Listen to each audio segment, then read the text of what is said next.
بسم اللہ الرحمن الرحیم۔ السلام علیکم ناظرین اکرام، ہدایت ٹی وی کے پروگرام فیس ٹو فیس کے ساتھ میں ہوں آپ کا میزبان ناصر رینچن۔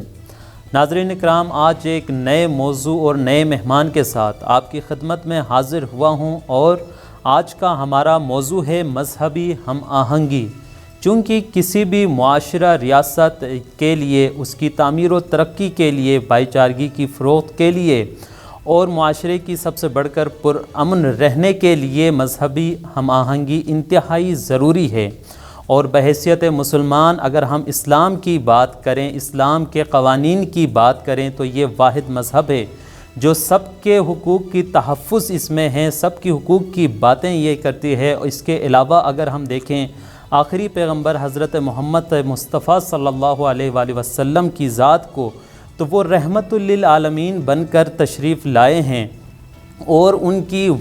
وقت کے دور میں بھی ہم اگر دیکھیں تو اس دور میں بھی تمام تر جو وہاں پر رہنے والے، بسنے والے جو اقلیت ہے، ان کو بھی تحفظ فراہم کیا گیا۔ اس کے علاوہ ہمیشہ بھائی چارگی اور امن کی بات کی، دین امن ہے، دین سلامتی ہے۔ لیکن بدقسمتی سے آج ہم دیکھتے ہیں کہ بعض اسلامی معاشرے میں یا بعض اسلامی ملکوں میں مذہبی ہم آہنگی کا فقدان نظر آتا ہے، اقلیتوں کے تحفظ کا مسئلہ ہمیں نظر آتا ہے، اور اس سے بڑھ کر یہ کہ اسلام دشمن قوتیں اسلام کو کمزور کرنے کے لیے، اسلامی معاشرے کو کمزور کرنے کے لیے، بلکہ یہ جو بھی اس امن کے خلاف کام کرتے ہیں، یہ انسانیت کے خلاف کام کرتے ہیں۔ اور آج ہم دنیا میں بہت سارے جگہوں پہ دیکھتے ہیں کہ یہ مسئلہ انتہائی اہم مسئلہ ہے، اور مذہبی ہم آہنگی وقت کی ضرورت ہے۔ لہٰذا آج ہم اسی موضوع پر گفتگو کریں گے، اور اس موضوع پر گفتگو کرنے کے لیے ہمارے درمیان تشریف رکھتے ہیں ماہر قانون دان سید امیر حسین صاحب، جو کہ ایڈوکیٹ ہیں ہائی کورٹ کے۔ سر، آپ کو اپنے پروگرام میں ویلکم کرتا ہوں۔ امیر صاحب، سب سے پہلے تو آپ یہ بتائیے گا کہ ایک پرامن معاشرے کے لیے مذہبی ہم آہنگی کس قدر ضروری ہے؟ بسم اللہ الرحمن الرحیم۔ پہلے تو میں آپ کا شکریہ ادا کرتا ہوں کہ آپ نے اس اہم موضوع کے لیے مجھے مدعو کیا ہے۔ مذہبی ہم آہنگی جو ہے کسی بھی معاشرے کے لیے، کسی بھی ملک کے لیے، اس کی ترقی کے لیے انتہائی ضروری ہے۔ جب تک مل کے لوگ اس کی ترقی میں اپنا کردار ادا نہیں کریں گے، تب تک کوئی بھی معاشرہ ترقی نہیں کر سکتا، اور کہیں بھی امن قائم نہیں کیا جا سکتا۔ اور اس کے لیے انتہائی ضروری ہے کہ مذہبی ہم آہنگی کو ہر طبقہ فکر اور ہر فورم پہ اس کو ڈسکس کیا جائے، اور اس کا خیال رکھا جائے کہ مذہبی ہم آہنگی کے ذریعے سے اور اس کو فروغ دینے کے لحاظ سے ہم ہر قسم کے اقدام جو ہیں وہ کر سکیں، اور معاشرے کو عدم برداشت سے پاک کر سکیں۔ جی بالکل۔ اور اگر ہم ریاست پاکستان کی بات کریں تو قائد اعظم محمد علی جناح صاحب بانی پاکستان، ان کا بھی نعرہ یہی تھا کہ مذہبی ہم آہنگی، وہ آزادی کے قائل تھے، ہر مذہب کو ان کے حقوق دینا، ان کے خصوصاً مذہبی آزادی کی اور برداشت کی، معاشرے میں ایک دوسرے کے صبر و تحمل کے ساتھ رہنے کی وہ بات کرتے رہے۔ ہمیں ان کے اسپیچز میں بھی یہی ملتے ہیں، لیکن ان کی رحلت کے بعد، ان کے جانے کے بعد ہم دیکھتے ہیں کہ ان کے فرامین کو فراموش کر دیا گیا ہے، اور آج ہم پاکستان کے اندر اس مسئلے کو دیکھتے ہیں، بہت سارے مسائل اس حوالے سے اٹھتے ہیں۔ اس کی کیا وجہ ہے؟ جہاں تک قائد اعظم محمد علی جناح رحمۃ اللہ تعالیٰ علیہ کی بات ہے، انہوں نے معاشرے کے ہر فرد کو، ہر طبقے کو اپنے ساتھ ملا کے ملک پاکستان کے قیام کے لیے کوشش کی، اور ہم ان کی زندگی میں اور ان کی اس محنت میں دیکھتے ہیں کہ کوئی ایسا طبقہ نہیں تھا جو ان کے ساتھ نہیں تھا، اور جس کو انہوں نے ساتھ لے کے وہ چلے نہیں ہیں۔ اور اس تھوڑے سے آپ دیکھتے ہیں کہ دنیا میں شاید ہی کوئی ایسا ملک ہو جو اتنے قلیل وقت میں معرض وجود میں آیا ہو جیسا کہ یہ پاکستان ہے۔ اور پاکستان کی جو ان کے طرز تعمیر تھی، یا جو ان کا ایک مائنڈ سیٹ تھا کہ پاکستان میں ہر کسی کو اپنے حقوق دیے جائیں گے، اور ہر کسی کو ان کا، کیونکہ پاکستان جو ہے آپ جانتے ہیں کہ پاکستان اسلام کے نام پہ حاصل کیا گیا تھا، اور اسلام ایک ایسا مذہب ہے جو تمام جو اس کی اقلیتیں ہیں یا اکثریت ہے ان سب کو اپنے اپنے حقوق دیتا ہے اور اپنے اپنے فرائض بتاتا ہے۔ اسی کو مد نظر رکھتے ہوئے محترم جناب قائد اعظم محمد علی جناح رحمۃ اللہ تعالیٰ علیہ نے پاکستان کی بنیاد رکھی، اس معاشرے کی بنیاد رکھی، اس قوم کی بنیاد رکھی، اور ہمیں یہ سکھایا گیا اور بتایا گیا کہ آپ نے اس طرح سے رواداری کا مظاہرہ کرتے ہوئے اور اپنے ہر قسم کے ایشوز کا خیال رکھتے ہوئے سب کو ساتھ لے کے چلنا ہے، اس ملک کو ترقی یافتہ بنانا ہے، اس قوم کو جو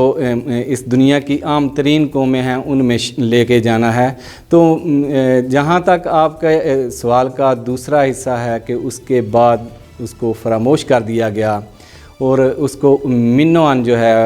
اس پہ عمل پیرا نہ ہوئے، یہ میں سمجھتا ہوں کہ یہ جو آپ نے جس کی طرف اشارہ کیا ہے یہ پالیسی ہماری ہونی چاہیے تھی، اور ہمیں اس کا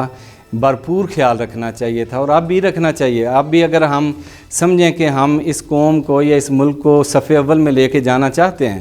تو ہمیں اس بات کا ضرور خیال رکھنا چاہیے کہ ہماری تمام قومیں، ہمارے ملک میں بسنے والا بچہ فرد جو ہے وہ اس کی ترقی میں اپنا کردار ادا کرے، اس کی ترقی میں شمولیت اختیار کرے، اور اس کو ہم ہر طرح سے اس کے حقوق دیتے ہوئے اس کو اپنے ساتھ لے کے چلیں۔ جی امیر صاحب، آپ ایک ماہر قانون دان بھی ہیں، تو آئین اور قانون کی روز سے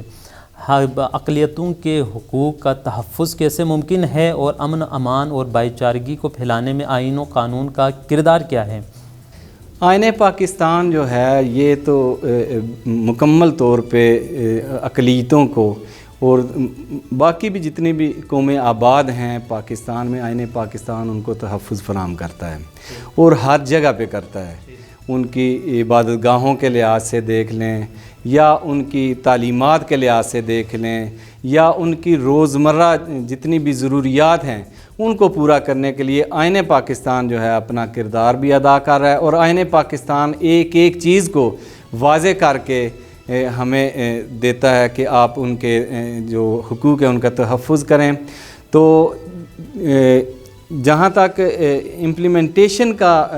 پرابلم ہے وہ میرے خیال میں تمام قوانین میں اس کی وہ رہ جاتی ہے کہ امپلیمنٹیشن نہیں ہو پاتی، جس کی وجہ سے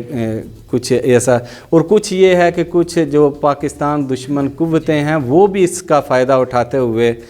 کچھ ایسے اقدام کر دیتی ہیں کہ جس کی وجہ سے یہ ایسا لگتا ہے جیسے پاکستان میں اقلیتوں کو تحفظ نہیں دیا جا رہا یا اقلیتوں کے حقوق کا جو ہے وہ خیال نہیں رکھا جاتا۔ حالانکہ میرا خیال ہے کہ دیگر جو ہمارے ممالک ہیں جن کو آپ گرد و نواح میں بھی دیکھ سکتے ہیں یا ترقی پذیر ممالک ہیں، ان میں سے پاکستان میں اقلیتوں کو تحفظ ذرا زیادہ دیا جاتا ہے اور ان کا خیال ذرا زیادہ رکھا جاتا ہے۔ اچھا ایڈوکیٹ صاحب، یہ ہم دیکھتے ہیں کہ بعض اوقات یہ ایک بنایا جاتا ہے ذہنی ایک کہ مسلم ممالک میں یا ان میں یہ مشکلات زیادہ ہے، لیکن ہم دیکھتے ہیں فرانس سرفہرست ہے اس حوالے سے، وہاں پر مذہبی ہم آہنگی نہیں ہے بلکہ دوسرے مذاہب کا احترام بھی نہیں کیا جاتا، حتیٰ ان کے صدر بھی اس چیز کو خیال نہیں رکھتے، تو اس حوالے سے آپ کیا کہتے ہیں؟ اصل میں یہ ہے کہ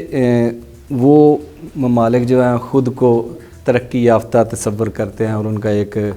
یہ ذہن بھی ہے کہ ہم شاید باقی قوموں سے ایک الگ قوم ہیں اور ترقی کر چکے ہیں، اسی لحاظ سے وہ خود کو دیکھتے ہیں کہ ہماری سپیریارٹی اس بات میں ہے کہ ہم دیگر قوموں کو اور دیگر مذاہب کو ڈیگریڈ کریں یا ان کا خیال نہ رکھیں۔ تو اس حوالے سے جو تشویش کی لہر ہے وہ مسلمانان پاکستان میں یا عالم اسلام میں کچھ زیادہ ہے کہ وہ جب چاہتے ہیں اور جب ان کا خیال آتا ہے تو وہ باقی دیگر مذاہب جو ہیں ان کے خلاف زہر اگلنا شروع کر دیتے ہیں۔ یہ ایک ایسی پالیسی ہے کہ وہ اگر آپ سمجھیں کہ ہم یہ نہ بھی کہیں کہ یہاں اس کا ریئیکشن ہوتا ہے، لیکن اس کو اگر آپ گلوبلی دیکھتے ہیں تو یہ پوری دنیا کے لیے ایک بہت بڑا مسئلہ ہے، جبکہ پوری دنیا اس بات کو سمجھ چکی ہے اور جان چکی ہے کہ جتنی بھی ہماری محترم ہستیاں ہیں ان کا احترام کیا جائے، ان کو جو ہے احترام کی نظر سے دیکھا جائے اور ان کے حوالے سے کوئی ایسی بات نہ کی جائے کہ جس میں انتشار پیدا ہو۔ لیکن میں دیکھتا ہوں کہ یہ جو قومیں خود کو ترقی یافتہ سمجھتی ہیں یا کہتی ہیں، وہ اس چیز کا خیال بھی نہیں رکھتے اور اسٹیٹ لیول پہ اس قسم کی باتیں کر جاتے ہیں جو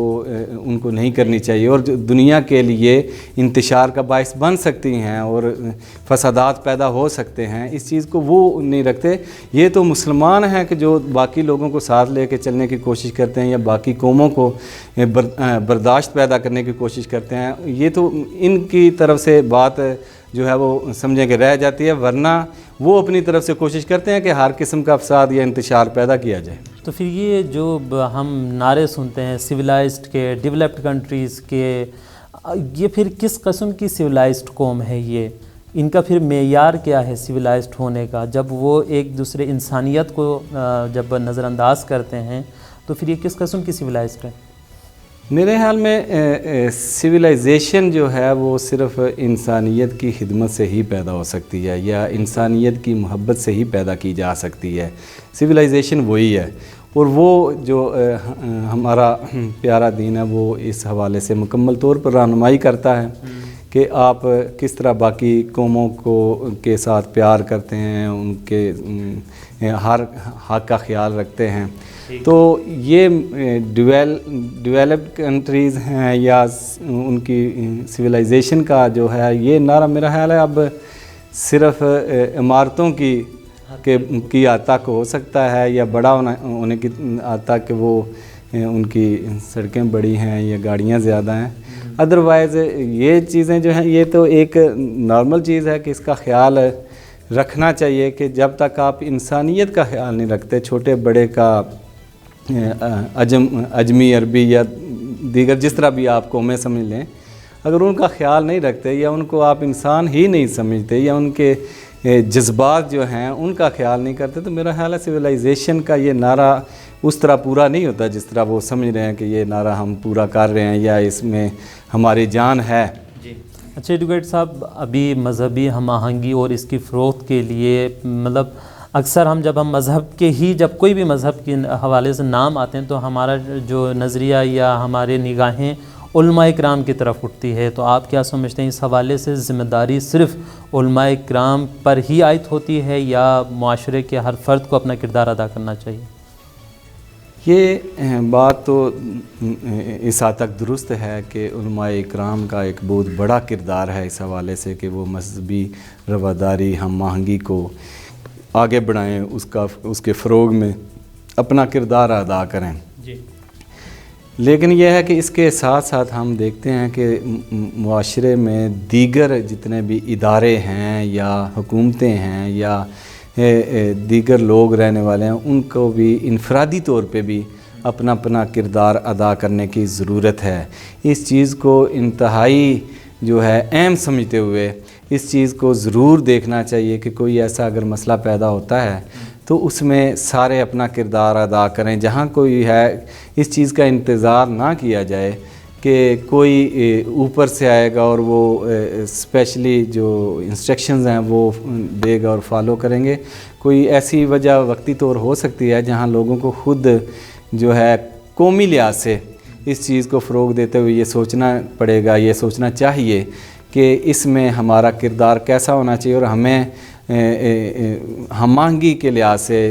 یا رواداری کے لحاظ سے یا بھائی چارے کے لحاظ سے ہمارا کردار کیا بنتا ہے اور ہمیں اس میں کیسا کردار ادا کرنا چاہیے۔ کسی زمانے میں جو ہے ہم دیکھتے ہیں کہ ہمارا جو گاؤں کا ایک کلچر ہے اس میں یہ تھا کہ کوئی ایک کسی گھر میں فوتگی ہو جاتی تھی نا تو پورا گاؤں جو ہے نا وہ اس کے ساتھ شامل ہو جاتا تھا۔ کتنے دن ان کے گھر میں چولہا نہیں جلتا تھا اور لوگ ان کو ہیلپ آؤٹ کرتے تھے کہ نہیں یار ان کا یہ نقصان ہو اور ہم ان کے غم میں برابر کے شریک ہیں۔ لیکن آج یہ چیزیں جب روایات جو ہیں ہماری کم ہو رہی ہیں اور تنگ نظری جو ہے وہ زیادہ ہوتی جا رہی ہے، تو اس میں میرے خیال میں ہر فرد کے لیے ضروری ہے کہ وہ اپنی اپنی جگہ پہ جہاں جہاں ہے وہ اپنا کردار ادا کرے۔ یہ آپ نے ابھی یہ فرمایا کہ جو پہلے کی روایات تھی یہ اب آہستہ آہستہ ختم ہوتی جا رہی ہے معاشرے سے، اور تو ان کی وجوہات کیا ہیں؟ کیوں معاشرے سے ایک دوسرے کے ساتھ ہمدردی اور یہ چیزیں ختم ہو رہی ہے؟ اصل میں یہ ہے کہ لوگ یہ سمجھتے ہیں، جس طرح ہم پہلے بھی یہ ترقی کی بات کر رہے تھے کہ سویلائزیشن یا ترقی جو ہے وہ صرف عمارتوں کے بڑے ہونے سے ہے، پیسے کی ریل پیل سے ہے، ٹیکنالوجی ہے یا دیگر جو چیزیں ہیں ان کے زیادہ آپ کے پاس ہونے سے ہی ترقی ہے۔ جب سے یہ چیزیں ہمارے ذہنوں میں آئی ہیں اور ہم اس دوڑ میں لگ گئے ہیں تو ہم نے انسانیت کو پیچھے رکھ دیا ہے۔ انسانیت کو چھوڑ کے باقی دیگر چیزوں کا جو کہ ہم مالی لحاظ سے ایک دوسرے کو ڈاؤن کرنے کی کوشش میں لگ گئے کہ یہ کر لیں وہ کر لیں، یہ اب اتنا ہونا چاہیے، پھر وہ بھی پورا ہو جاتا ہے تو ہم کہتے ہیں نہیں اس سے بھی ذرا زیادہ اچھا ہو جائے نا، اور زیادہ اچھا ہو جائے گا اسے بھی۔ اس کی وجہ سے ہمارے پاس جو ہے نہ صرف روایات کی قلت ہو گئی ہے بلکہ ہمارے پاس وقت کی بھی قلت ہو گئی ہے کہ ہم کسی کو وقت بھی نہیں دے سکتے۔ جس طرح ہم پہلے میں نے مثال آپ کو پیش کی کہ ایک فرد کا درد جو ہے وہ سارے لوگ اپنا درد سمجھتے تھے، اپنا غم سمجھتے تھے۔ اب اسی کو دیکھ لیں کہ اتنا ٹائم ہمارے پاس ہوتا ہی نہیں کہ ہم کسی کے غم میں شریک ہو سکیں یا ہم اس کو اپنا زیادہ سے زیادہ وقت دے سکیں یا ہم کتنا ٹائم ان کے پاس بیٹھ کے ان کی بات کو سمجھ سکیں یا ان کے غم میں شریک ہو سکیں۔ تو یہ چیزیں جو ہیں یہ نہ اب خوشی میں ہمارے پاس اتنا ٹائم ہے اور نہ غمی میں ہی اتنا ٹائم ہے۔ تو یہ جو قلت ہے اور یہ دوڑ ہے یہ کب تک چلے گی یا کیسے ہے یہ تو اب اندازہ ہوگا جو آگے چلیں گے، لیکن یہ ہے کہ اس کی وجہ سے بہت ساری روایات جو ہیں ختم ہوتی جا رہی ہیں۔ اچھا ایڈوکیٹ صاحب، ایک اور وجہ جو ہو سکتا ہے میں غلط پہ بھی ہوں، چونکہ ہم دیکھتے ہیں کہ آج کل ہم دیکھتے ہیں خصوصاً اس ہمارے موضوع کے مناسبت سے اگر ہم دیکھیں تو ہر علماء یا مذہبی اسکالر چاہے وہ کسی بھی فرقے سے ہو، کسی بھی مسلک سے ہو، انہوں نے اپنی ایک الگ مثلا مسجد بنا لی ہے یا اپنا ایک دائرہ محدود کر دیا ہے، اور وہ کردار جو علماء کے لیے معاشرہ سازی کے لیے، معاشرے کی تربیت کے لیے ہونی چاہیے تھی، اس کا بھی فقدان نظر آتا ہے۔ آپ کیا کہتے ہیں؟ اصل میں یہ ہے کہ یہ ایک حد تک بات درست بھی ہے کہ وہ صرف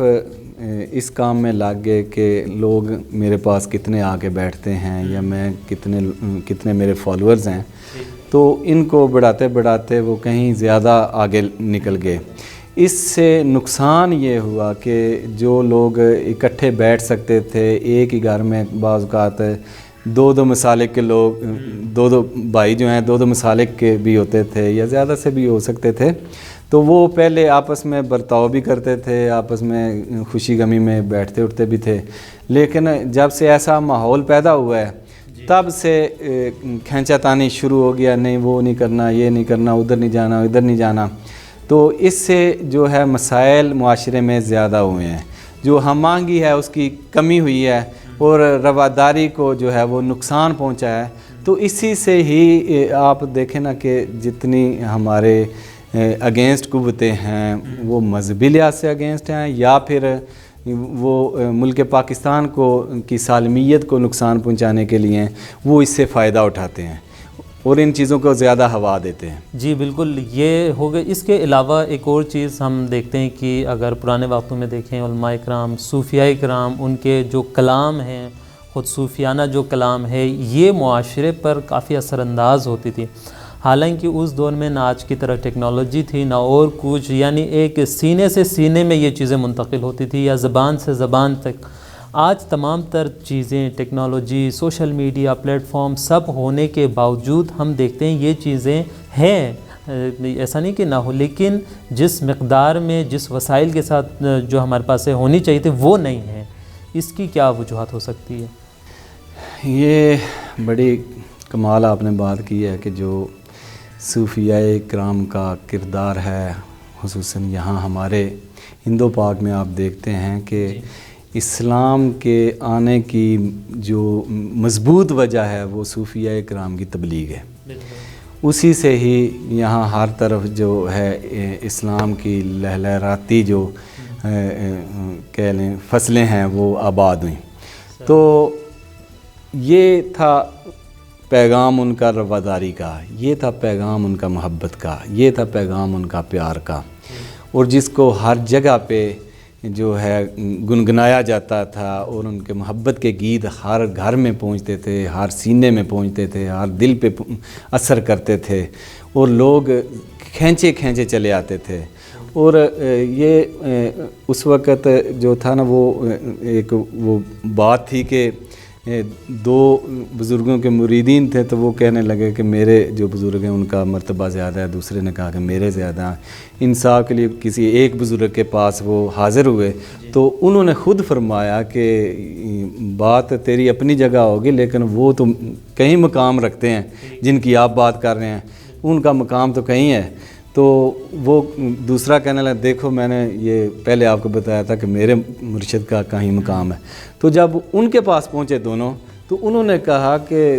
کمال کرتے ہو، میں تو ان کے مریدوں میں شمار ہوتا ہوں، جہاں ان کی بات ہے وہاں میری کہاں کیسے پہنچ. یہ تھی پیار، محبت اور ان کی رواداری کا طریقہ کار، تبلیغ، جس سے وہ سب کو اکٹھا کرنے، جوڑنے میں اپنا کردار ادا کرتے تھے. میں یہ اکثر کہتا رہتا ہوں کہ توڑنا کوئی کام نہیں، توڑنا ایک بچہ بھی توڑ سکتا ہے، چھوٹے سے چھوٹا انٹرینڈ بندے کو کوئی چیز دیں وہ توڑ کے رکھ دے گا. کام ہے جوڑنا، اور وہ کوئی چیز جوڑنا ہے یا پھر آپ کے معاشرے کو جوڑنا ہے. کام اصل وہ ہے، آپ کے کردار کا پتہ تب چلے گا، آپ کی صلاحیتوں کا پتہ تب چلے گا، آپ کے علم کا پتہ تب چلے گا، آپ کی تمام تر جتنی بھی خصوصیات اللہ پاک نے آپ کو دی ہیں تب پتہ چلے گا جب آپ جوڑ کے دکھائیں گے. یہ توڑنے والا کوئی کام نہیں اتنا. اچھا، اس کے علاوہ ایڈوکیٹ صاحب ہم دیکھتے ہیں اگر ہم پاکستان کی بھی بات کریں یا دیگر اسلامی ممالک کی بھی بات کریں تو جو مذہبی ہم آہنگی ہے اس کو خراب کرنے کے لیے یا دشمن کی جو سازش ہے اس کو کامیاب کرنے کے لیے دہشت گردی جو ہے یا فرقہ واریت ہے، یا خصوصاً آج پھر پاکستان میں ایک نئی لہر چلی ہے دہشت گردی کی، ان کا جو اثر ہے اس کو معاشرتی ہم آہنگی کو یا مذہبی ہم آہنگی کو ختم کرنے میں، اس حوالے سے آپ کیا کہتے ہیں؟ اللہ کریم جی اس ملک پاکستان کو ایسی تمام جو سازشیں ہیں ان سے محفوظ رکھے. باقی یہ ہے کہ اس کا اعلیٰ کار جو بنتے ہیں وہ لوکل لوگ ہی بنتے ہیں کہ سازشیں کہیں اور تیار ہوتی ہیں، کام وہ کہیں اور کرتے ہیں، لیکن یہ ہے کہ وہ استعمال ہمارے لوگوں کو ہی کرتے ہیں. وقتی طور ان چیزوں کو وہ خود سمجھ نہیں پاتے یا وہ اس لیول کے نہیں ہوتے کہ ہم کیا کرنے جا رہے ہیں، یا وقتی ان کے جو مفادات ہوتے ہیں ان کو سمجھتے ہوئے وہ ان کی جو سازشیں ہیں ان کا حصہ بن جاتے ہیں اور ان کو لے کے چلنا شروع کر دیتے ہیں. تو یہ مذہبی، معاشرتی یا قومی لحاظ سے جو ترقی ہے اس کی راہ میں یہ بہت بڑی رکاوٹ ہے، اور جب تک اس رکاوٹ کو دور نہیں کیا جاتا تب تک ہم ایک صف اول کی جو قوم ہے اس کو تیار نہیں کر سکتے. یہ رکاوٹیں بالکل درست بات ہے جب تک دور نہیں کیا، لیکن اس کو کیسے دور کیا جائے؟ چونکہ آپ ایک قانون دان بھی ہے، قانون موجود ہے، امپلیمنٹیشن کی کمی ہے، اور پھر ایک اس وقت جو کہ ریاست مدینہ کے بھی نعرے لگائے جاتے ہیں، لیکن اس سب کے باوجود قانون پر عمل نہیں ہو رہا. ان کی کیا وجوہات ہیں؟ اصل میں یہ ہے کہ یہ کام صرف باتوں سے، تقریروں سے یا نعروں سے ہونے والا نہیں ہے. اس میں ہر کسی کو اپنی اپنی حد تک، اپنے اپنے دائرہ کار کی حد تک کردار ادا کرنا ہوگا، اور ہر کسی نے اس چیز کو دیکھنا ہے پازیٹیولی، جو ہے وہ چیزوں کو دیکھے کہ اس میں مجھے کیا کرنا چاہیے، اور میرے اس کام سے یا میری اس حرکت سے ملک پاکستان کو، عالم اسلام کو کہیں نقصان تو نہیں پہنچ رہا، اس سے کوئی ایسا کام تو نہیں ہونے جا رہا کہ جو میں آج تو کسی لہر میں یا کسی رو میں جا رہا ہوں اور ہو سکتا ہے کہ میرا نام بھی بنتا ہو یا لوگ کہتے ہوں کہ واہ واہ واہ واہ، لیکن الٹیمیٹلی دیکھیں تو اس کا کیا فائدہ ہے ملک پاکستان کو قومی لحاظ سے یا پھر عالم اسلام کے لحاظ سے اگر دیکھا جائے تو اس کا کہیں نقصان تو نہیں ہو رہا ہے. یہ چیز میں سمجھتا ہوں کہ ہمیں اجتماعی طور پہ دیکھنی پڑے گی. کردار سب کا اپنی اپنی جگہ ہے. ریاست کو بھی کردار ادا کرنا ہوگا, اس میں علماء اکرام کو بھی کردار ادا کرنا ہوگا, اس میں اساتذہ کو بھی کردار ادا کرنا ہوگا, اس میں باقی دیگر افراد جو ہیں جہاں جہاں جو ہیں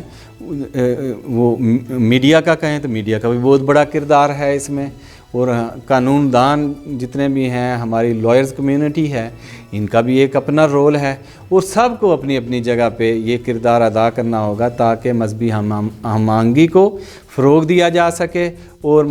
جو معاشرے میں برداشت ہے اس کو زیادہ سے زیادہ کیا جا سکتے, عدم برداشت کو ختم کیا جا. اچھا ایڈوکیٹ صاحب, ایک اور سوال, چونکہ آپ کی فیلڈ بھی ہے تو ہو سکتا ہے موضوع سے تھوڑا ہٹ کے بھی ہو. اکثر ہم دیکھتے ہیں کہ کیسز عدالت میں پہنچنے کے بعد کئی سال تک وہیں پینڈنگ میں رہ جاتی ہے. یہ کیا وجہ ہے؟ کیسے پھر جب دیکھیں کوئی لڑائی ہوتی ہے, جھگڑا ہوتا ہے یا کوئی فساد ہوتا ہے تو عدالت نے اس کا فیصلہ کرنا ہے, اس فیصلے کے بعد امن امان کی بحالی ممکن ہے. جب فیصلہ ہی نہ ہو, جب اس کا حق اور ناحق کا پتہ ہی نہ چلیں, تو پھر یہ کہ کس طرح پھر ہم چیزوں کو امپلیمنٹیشن کر سکتے ہیں؟ جب قانون سے ہی, جہاں قانون دان ہے, جہاں پہ فیصلے ہونے, وہاں سے ہی یہ کیس جب آؤٹ نہ ہو. اصل میں یہ ہے کہ جہاں تک عدالتوں کا کردار ہے, عدالتوں تک جو کیسز پہنچتے ہیں ان سے پہلے بھی کئی مراحل ہیں. وہ طے کرتے کرتے بھی بہت جو ہے وہ ٹائم لگتا ہے, پھر عدالت میں آتا ہے. عدالت میں مختلف وجوہات کی وجہ سے بھی التوا ہوتا ہے, اور جو انصاف کا التوا ہے وہ بیسیکلی انصاف کو ختم ہی کرتا ہے, وہ انصاف نہ دینے کے مترادف ہے. تو اس لحاظ سے اب کچھ کوششیں کی جا رہی ہیں, کچھ ریفارمز بھی لائی جا رہی ہیں اس لحاظ سے کہ اس کو جتنے کم وقت میں نمٹایا جانا چاہیے تاکہ لوگوں کو انصاف پہنچے, اور جو لوگ غلط کاری میں ملوث ہیں ان کو سزا یا جزا جو بھی ہو تو وہ ان کو بھی اس چیز کا اندازہ ہو کہ معاشرے میں فساد برپا نہیں کرنا, اور اس کی جو ہے جلد سے جلد فیصلے ہو جائیں گے, جلد سے جلد سزائیں ملیں گی, جلد سے جلد لوگوں کو انصاف ملے گا, اور اس پہ اعتماد بھی انصاف پہ زیادہ سے زیادہ بنتا ہے لوگوں کا. ایڈوکیٹ صاحب, ایک اور سوال یہ کہ اگر ابھی ہم دیکھتے ہیں معاشرے میں عدم برداشت, صبر, تحمل ختم ہو چکا ہے, تکفیریت فوراً ہم کسی کے اوپر بھی تکفیر کا لیول لگا دیتے ہیں. اگر آپ سانحہ سیالکوٹ کو دیکھ لیں, توہین صحابہ, توہین مذہب, پتہ نہیں توہین جس کی حقیقت کا ابھی لوگوں کو علم بھی نہیں ہوتا, لیکن اس کی وجہ سے فسادات اٹھ جاتے ہیں, مشکل, پوری ریاست اس میں مشکل میں پڑ جاتی ہے ایک بندے کی غلطی کی وجہ سے یا اس کی جو بھی ہو سازش کی وجہ سے. تو یہ چیزیں, ان کی روک تھام کیسے ممکن ہے جن کی وجہ سے مذہبی ہم آہنگی کو ٹھیس پہنچ رہی ہے؟ اس میں ہمیں لوگوں کو زیادہ سے زیادہ ایجوکیٹ کرنا ہوگا اس حوالے سے کہ یہ جو فتاوی کا سلسلہ ہے, یہ جو مستند علماء دین ہیں وہی اپنی جگہ پہ دیں, بلکہ ہر بندہ جو ہے وہ اپنی جگہ پہ عالم نہ بن جائے, اپنی جگہ پہ مفتی نہ بن جائے, اپنی جگہ پہ وہ جج نہ بن جائے. اس کا جو پروسیجر ہے اس کو پراپرلی اڈاپٹ کیا جائے, اسی کے ذریعے سے لوگوں کو سزائیں ہونی چاہیے, اسی کے ذریعے سے لوگوں کو جزائیں ہونی چاہیے, اسی کے ذریعے سے انصاف کا قائم ہونا چاہیے اور اس کا بول بالا ہونا چاہیے. اس کے لیے میرا خیال ہے لوگوں کو تعلیم دینا زیادہ ضروری ہے, اور اس میں میں پہلے بھی گزارش کر چکا ہوں کہ علماء اکرام اور اساتذہ اکرام اور دیگر جتنے بھی معاشرے کا حصہ ہیں اور جن کا زیادہ سے زیادہ رول ہے جن لوگوں کا, ان کو اپنا اپنا رول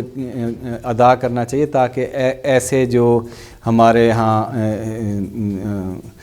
واقعات ہوتے ہیں وہ ایسے رونما نہ ہو سکیں. بہت شکریہ ایڈوکیٹ صاحب. ناظرین اکرام, ہمارے درمیان تشریف رکھتے تھے ماہر قانون دان سعید امیر حسین جو کہ ہائی کورٹ کے ایڈوکیٹ ہیں. ہم ان کے ایک دفعہ پھر شکریہ ادا کرتے ہیں, اور ناظرین آپ سے بھی التماس ہے کہ ہمارے اس پروگرام کے حوالے سے آپ کی کیا آراء ہیں, آپ کی کیا فیڈ بیکس ہیں, ضرور ہمیں دیجیے گا. اگلے پروگرام میں ایک نئے موضوع اور نئے مہمان کے ساتھ پھر آپ کی خدمت میں حاضر ہوں گے. تب تک کے لیے آپ کے میزبان کو دیجیے اجازت. خدا حافظ.